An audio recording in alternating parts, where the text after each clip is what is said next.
Boa noite a todos. Vamos dar início ao nosso culto do Evangelho no lar do dia de hoje.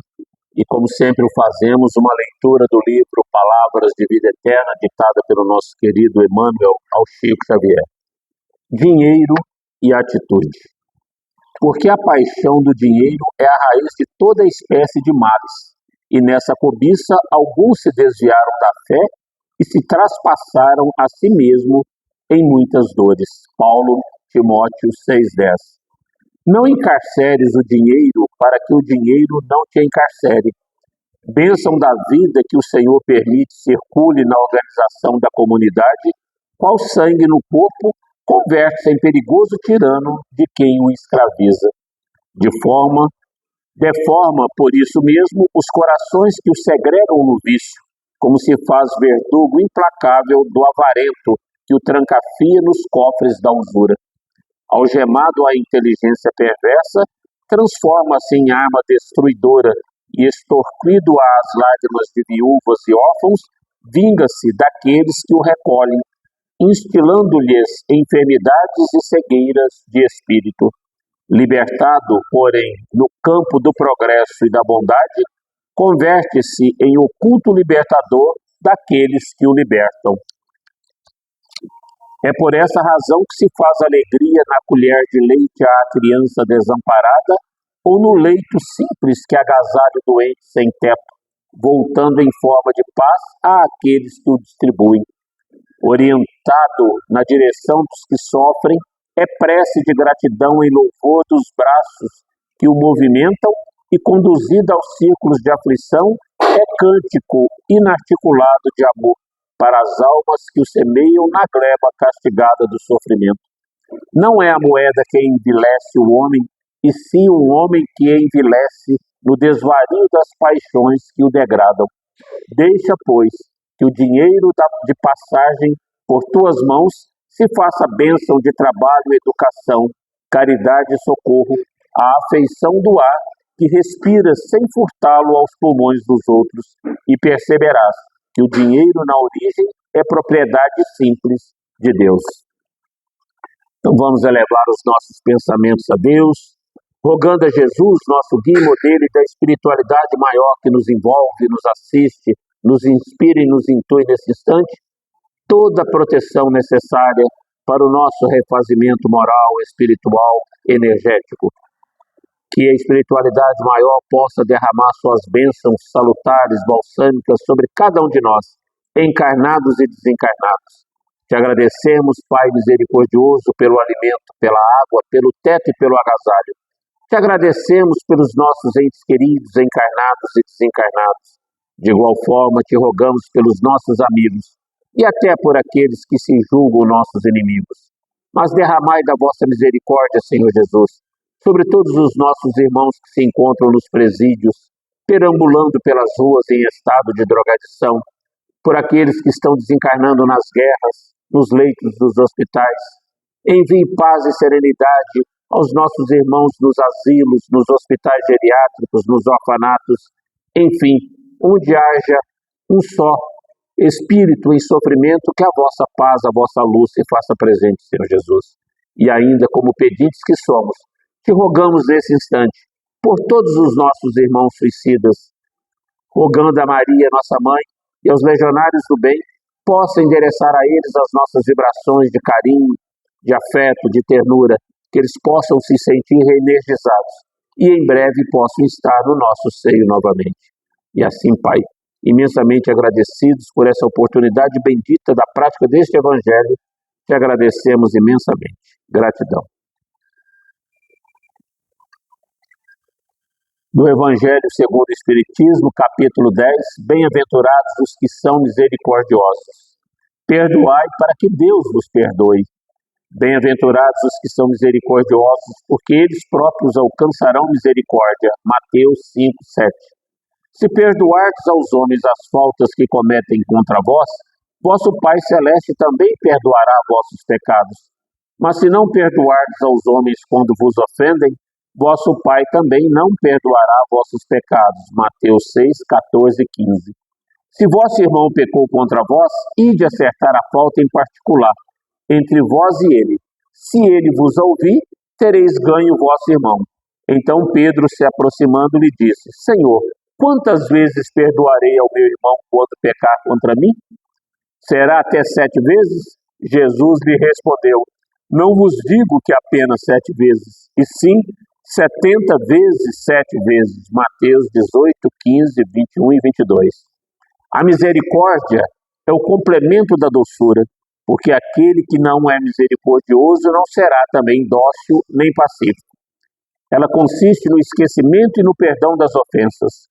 O ódio e o rancor revelam uma alma sem elevação e sem grandeza. O esquecimento das ofensas é próprio da alma elevada, que está acima do mal que lhe quiseram fazer. Uma é sempre ansiosa, de uma irritabilidade desconfiada e cheia de amargura. A outra é calma, cheia de mansidão e de caridade. Infeliz daquele que diz: nunca perdoarei. Este, se não for condenado pelos homens, certamente o será por Deus. Com que direito pedirá o perdão das suas próprias faltas, se ele próprio não perdoa as dos outros? Quando diz para perdoarmos ao nosso irmão, não 7 vezes, mas 70 vezes 7 vezes, Jesus nos ensina que a misericórdia não deve ter limites. Mas há 2 maneiras bem diferentes de perdoar. Uma é grandiosa e nobre, verdadeiramente generosa, sem pensar no que passou, que evita com delicadeza ferir o amor próprio e os sentimentos do agressor, ainda que este último tenha toda a culpa. A outra maneira é quando o ofendido, ou aquele que assim se julga, impõe ao ofensor condições humilhantes e o faz sentir todo o peso de um perdão que irrita ao invés de acalmar. Se estende a mão, não é com benevolência e sim com ostentação para se mostrar, a fim de poder dizer a todos: vede o quanto sou generoso. Em tais condições é impossível que a reconciliação seja sincera de ambas as partes. Isto não é generosidade, é antes uma maneira de satisfação do orgulho. Em todas as contendas, aquele que se mostra mais pacificador, que demonstra maior tolerância, caridade e verdadeira grandeza da alma, conquistará sempre a simpatia das pessoas imparciais. Então o Evangelho hoje vem nos conclamar ao perdão, aquilo que Divaldo Raul Teixeira chama psicologia do perdão. Todos nós temos as nossas faltas, cometemos as nossas mazelas, vamos nos rebelar muitas das vezes contra as leis de Jesus, a lei de amor, de justiça e caridade que ele tão profundamente nos ensinou. E a gente faz a oração do Pai Nosso muitas das vezes: perdoai as nossas ofensas, assim como nós perdoamos a quem nos tem ofendido. Será que realmente nós perdoamos aqueles que foram os nossos algozes, aqueles que nos traíram, que nos feriram, que nos magoaram? Será que realmente nós já conseguimos perdoar?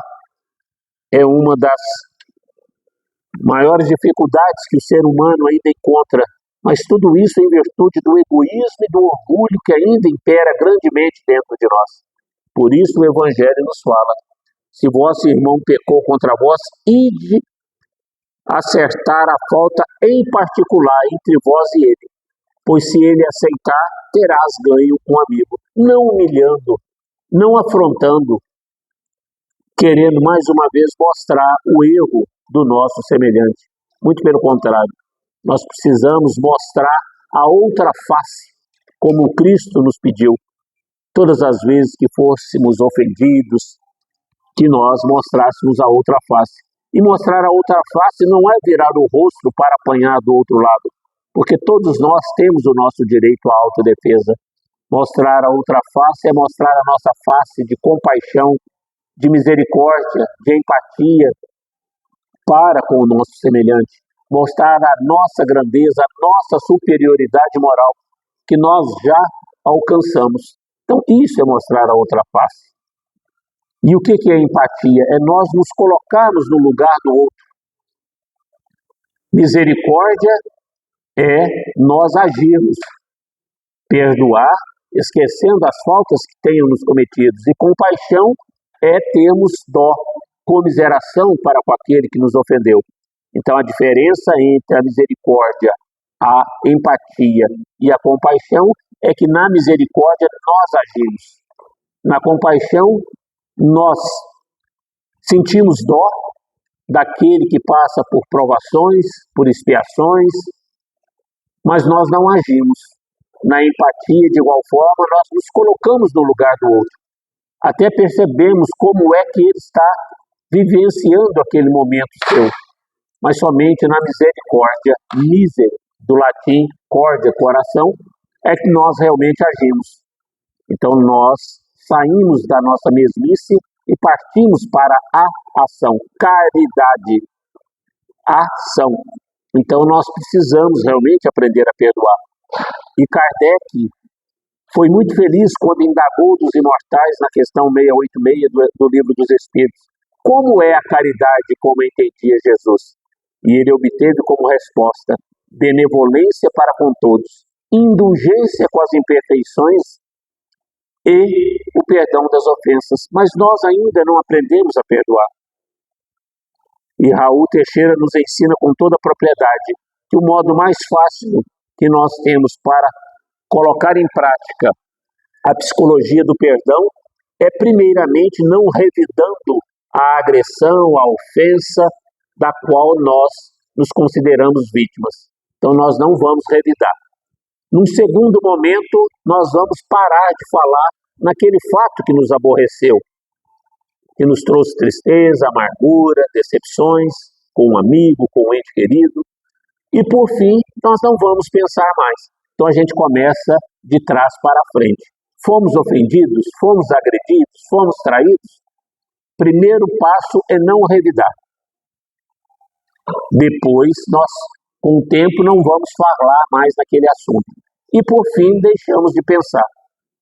É exercício. É fácil, como dizia nosso irmão Chico? Não, quem disse que seria fácil? Mas nós temos que aprender. Nós temos que superar essas mazelas, porque nós também reclamamos a Deus, a Jesus, aos nossos entes queridos, aos nossos amigos, àqueles que nós ofendemos, misericórdia para com as nossas faltas, indulgência com as nossas imperfeições. Então, como que eu posso pedir perdão a Deus, a Jesus, se eu próprio não perdoo? E é isso que o Evangelho vem nos falar na tarde de hoje. Bem-aventurados os que são misericordiosos, porque a misericórdia é o complemento da doçura. Então nós precisamos ser dóceis, brandos, pacíficos de coração, para que a gente consiga almejar o nosso intento, que é nos elevarmos moralmente cada vez mais. Então, mais uma vez, vamos elevar os nossos pensamentos a Deus, agradecidos a Jesus e a espiritualidade maior, pela intuição, pela inspiração, pelo auxílio, por essas energias balsâmicas que recaem sobre cada um de nós, encarnados e desencarnados aqui presentes. Gratidão, Pai, pela permissão de trazer até a esta casa bendita tantos irmãos da pátria espiritual na noite de hoje, para aprendermos juntos sobre as vossas lições morais. Mais uma vez queremos te agradecer por essa oportunidade bendita, que nós tenhamos uma semana salutar, de muito trabalho, de muita paz, de muito equilíbrio, serenidade e sabedoria. Que os espíritos iluminados possam nos alcançar sempre com os pensamentos e os sentimentos voltados à prática do bem e da caridade. E assim, Pai, imensamente agradecidos por mais essa oportunidade. Com a oração de Maria, pedimos permissão para dar por encerrado o culto do Evangelho do Lar na noite de hoje. Ave Maria, cheia de graças, o Senhor é convosco. Bendita sois vós entre as mulheres, bendito é o fruto do vosso ventre, Jesus.